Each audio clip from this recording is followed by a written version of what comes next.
Selamat datang di Deep Dive kita kali ini.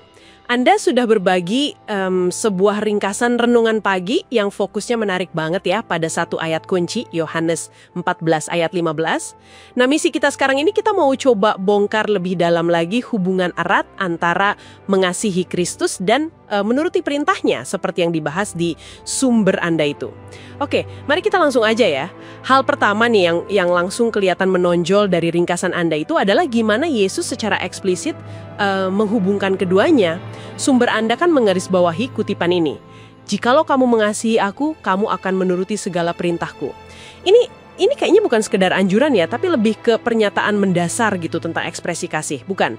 Gimana sumber Anda melihat hubungan sebab akibat ini? Iya, tepat sekali. Yang ditekankan di ringkasan Anda itu hubungan ini fundamental sifatnya. Jadi sumber tersebut itu sepertinya menegaskan kalau kasih yang tulus ke Kristus itu ya secara inheren gitu pasti akan menghasilkan ketaatan. Bukan sebagai kewajiban yang dipaksakan, tapi gimana ya, manifestasi alami dari kasih itu sendiri. Renungan Anda kan menyoroti kalau iman atau ibadah tanpa tindakan nyata sehari-hari itu jadi kosong, itu kehilangan esensinya. Jadi ini bukan cuma soal perasaan hangat atau pengakuan di bibir aja, tapi soal bukti konkret lewat cara Anda hidup. Ini inti dari menghidupi iman menurut sumber Anda ya. Wah, itu poin yang kuat sih. Ketaatan sebagai manifestasi alami, bukan beban. Nah, ini nyambung ke gagasan berikutnya menurut saya juga mencerahkan banget dari ringkasan Anda. Bahwa ketaatan itu bukan tugas berat atau aturan yang mengekang gitu. Sumber Anda menggambarkannya sebagai respons alami dari hati yang sudah disentuh dan dipenuhi kasih Kristus. Ini benar-benar mengubah perspektif ya. Dari daftar harus dilakukan, jadi buah manis dari hubungan. Gimana sumber Anda menjelaskan perubahan ini? Perspektif itu memang krusial ya. Dan sumber Anda tampaknya menjelaskan kalau perubahan ini terjadi karena fokusnya itu geser. Ketaatan itu nggak lagi dilihat sebagai cara untuk mendapatkan kasih atau penerimaan Tuhan.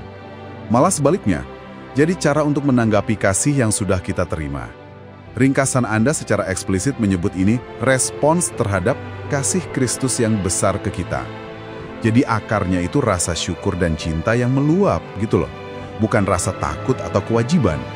Ini menyeratkan bahwa semakin dalam Anda memahami dan mengalami kasihnya, ya semakin alami juga keinginan buat hidup selaras dengan kehendaknya. Tindakan kita jadi cerminan transformasi internal itu. Menarik sekali. Cara sumber Anda menggambarkannya sebagai respons atas kasih yang sudah diterima.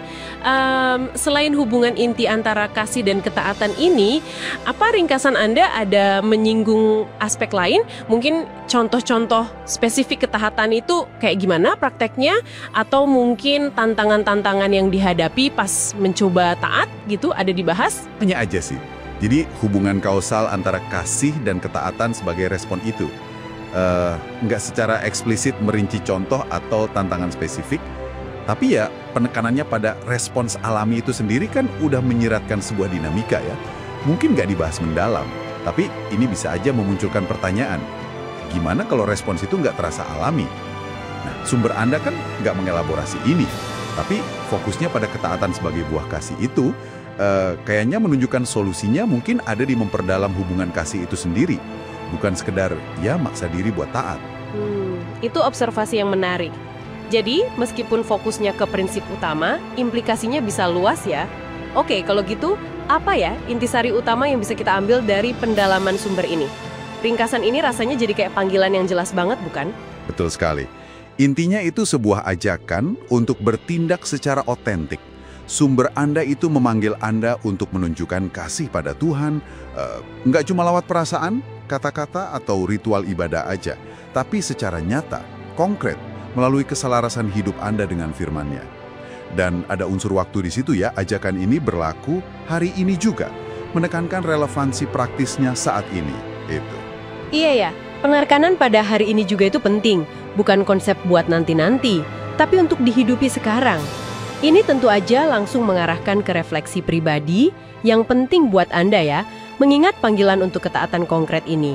Tindakan spesifik apa, sekecil apapun, yang bisa Anda wujudkan hari ini sebagai bukti nyata kasih Anda padanya, sesuai dengan apa yang Anda dapat dari sumber ini. Dan ya, itulah jantung dari aplikasinya. Ini menggeser fokus dari sekedar paham idenya, menjadi menghidupinya secara personal dan praktis dalam keseharian Anda. Nah, sebagai penutup nih, sebuah pemikiran untuk Anda bawa pulang yang muncul dari diskusi kita, tapi mungkin gak dieksplorasi langsung ya di ringkasan Anda.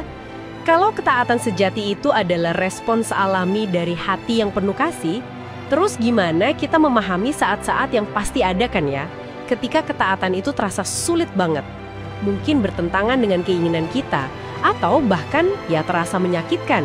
Apa arti perjuangan ini dalam konteks hubungan kasih yang digambarkan sumber Anda? Nah, ini pertanyaan lanjutan yang menarik untuk Anda renungkan lebih dalam lagi.